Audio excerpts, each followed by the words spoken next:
And today is the last and the final day of the two-day G20 Summit. Yesterday, a lot of key decisions were made at the summit. In a nutshell, the G20 leaders saw a very successful day one. The important decisions taken on the first day of the summit, it included the adoption of the New Delhi Leadership Declaration, announcement of a major India-West Asia-Europe economic corridor, and also the induction of the African Union as a permanent member of the Group of 20. But what will be on the agenda for today's meet? We will tell you that in the next few minutes. Well, in the early hours between 8 o'clock and 10 o'clock local time, the leaders of heads of delegations will arrive at Rajghat and pay their respect to Mahatma Gandhi. At the venue, they will also sign on the peace wall inside the leaders' lounge. Moreover, there will be a live performance of Mahatma Gandhi's favorite devotional songs there as well. And after visiting Rajghat, all the leaders and heads of delegations will depart for Bharat Mandapam, the venue of this year's G20 Summit.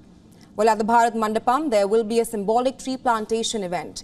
The leaders will plant saplings of different trees that have been brought in especially from the native countries. Now, these tree saplings will represent the different countries attending the summit. After that, the third session of the summit, namely One Future, will take place at the Bharat Mandapam. In addition to all of these events, and before all of the leaders and heads of delegations depart from India on the sidelines of the summit, they will also carry out bilateral meetings with each other. Indian Prime Minister Narendra Modi is also scheduled to hold key bilaterals with leaders of various nations.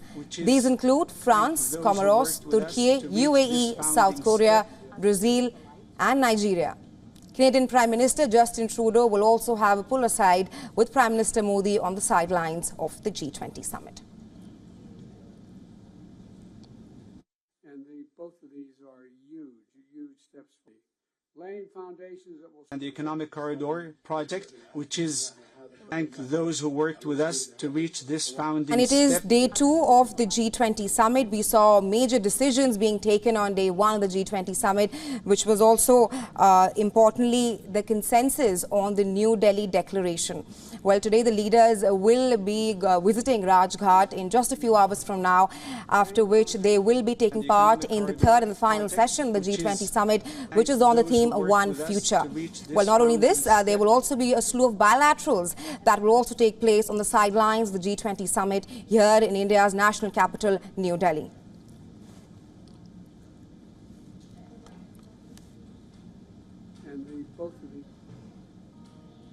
And for more on the G20 Summit and the bilaterals which will take place, we're now being joined by our VOA correspondent, Jessica Stone. We also have with us Charles Kupchan. He's a senior fellow at the Council on Foreign Relations. And we also have with us a principal diplomatic correspondent, Siddhant Sibal. Welcome to the show, all of you.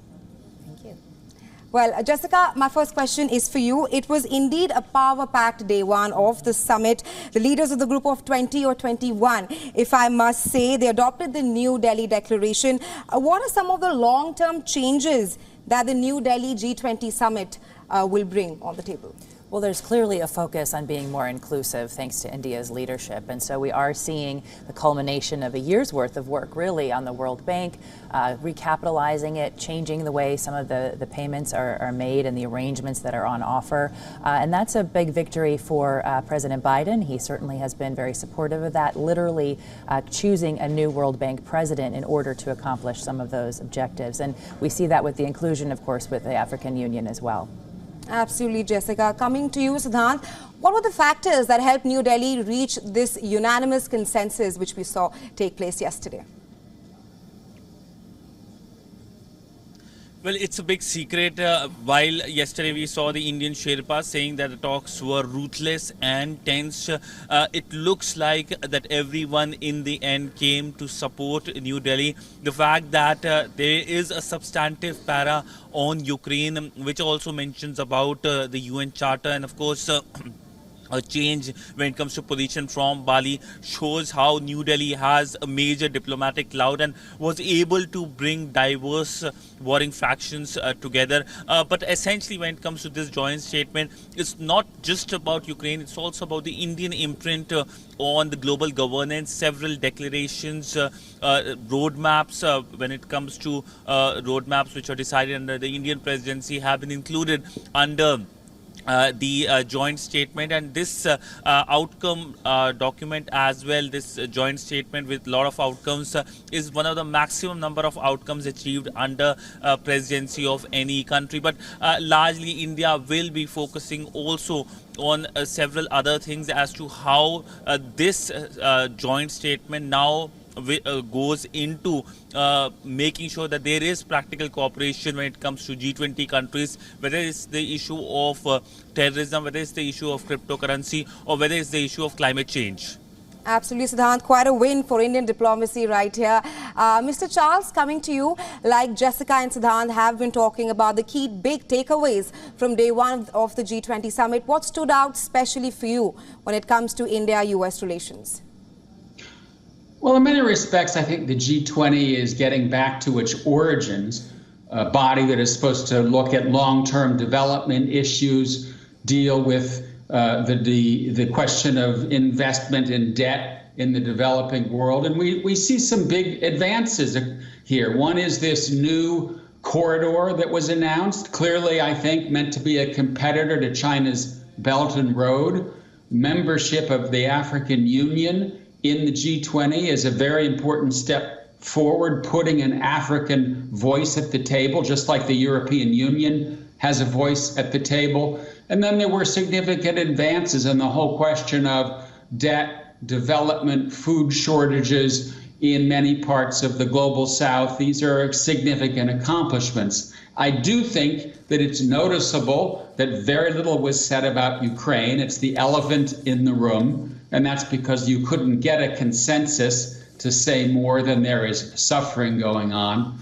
And it does speak volumes that neither Russia nor China were present at this meeting. This G20 was created as a forum to bring together countries across ideological dividing lines. Now we see the world starting to fracture again, with the G20, the G7, the democracies in one cluster, the Shanghai Cooperation Organization, the BRICS Plus, a separate organization. This, I think, is in some ways disconcerting news when you look at how global governance will evolve in the coming years.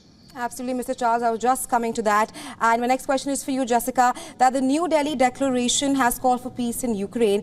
Do you think that the mention of the Ukraine-Russia war satiates what the U.S. was expecting, or did it somewhat settle for less? Well, I think that the White House certainly is trying to sell reporters on that, because they said they were happy with the language, in particular because it does call out Russia, in terms of taking over territory by force, not by name, as you rightly point out, but certainly the sentiment is there. I think the problem for those that are ardent supporters of Ukraine is that this characterization is not a war against Ukraine in this, as it was under the Bali Declaration. The words war in Ukraine are used, and that implies that there is equal responsibility on both sides. So that's a bit of a disappointment, a heavy disappointment, and certainly the Ukrainian government has come out forcefully in saying there's nothing to be proud of in this G20 communique. Absolutely, Jessica. Coming to you, Siddhant, despite a slew of disagreements on the Ukraine-Russia war and also climate change, the New Delhi Declaration was accepted with consensus. How do you see India poised to become the center of the global south?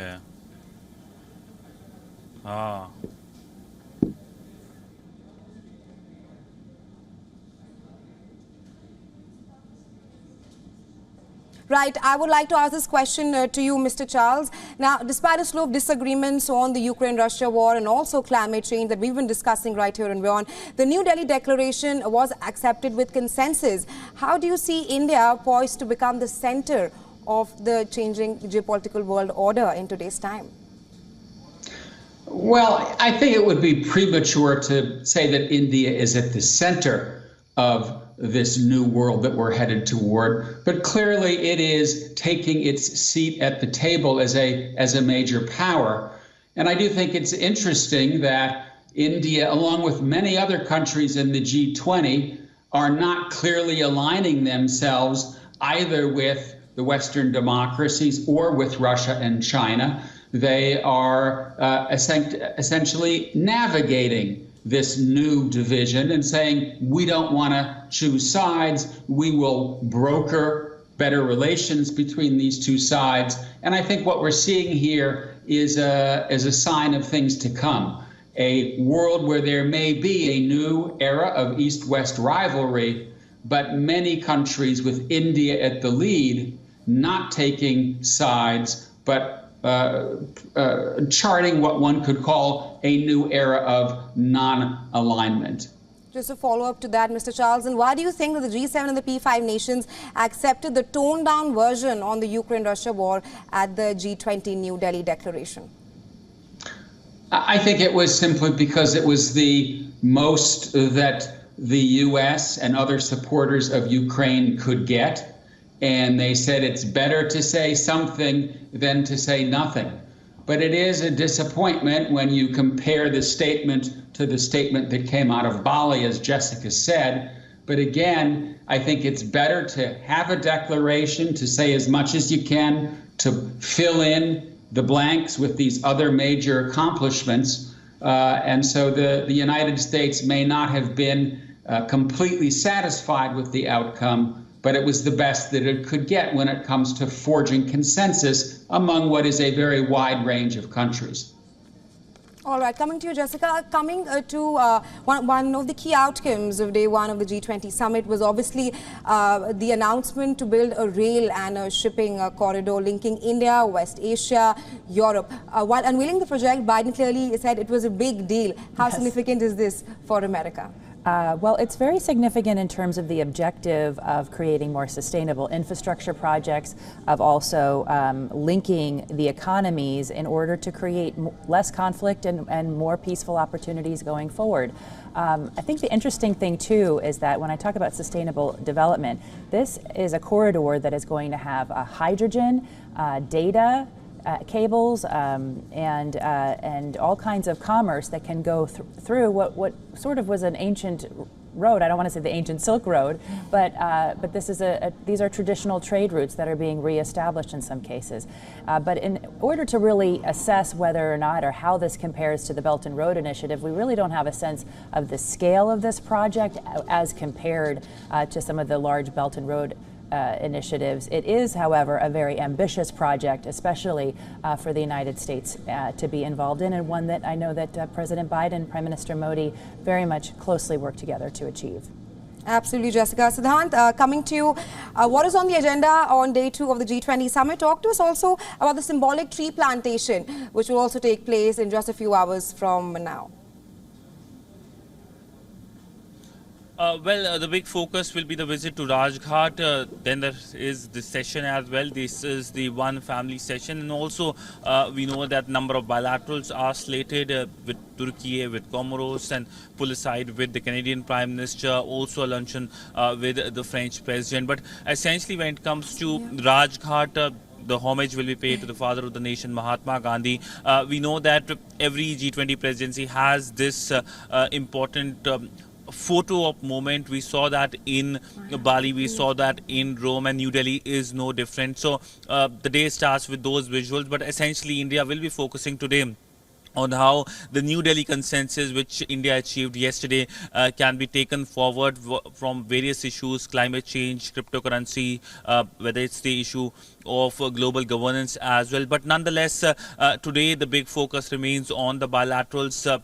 Prime Minister overall has 15 bilaterals. Many of them happened in last 2 days. There are several slated today, and this will provide a lot of opportunity to India and to other countries to reaffirm their strong relationship. Absolutely, Siddhant. A lot of things to look out for on day two of the G20 summit. I would like to thank all our guests and Jessica, Mr. Charles, and also Siddhant, who have joined us on the broadcast today to share their insights with us. Thanks very much. Welcome.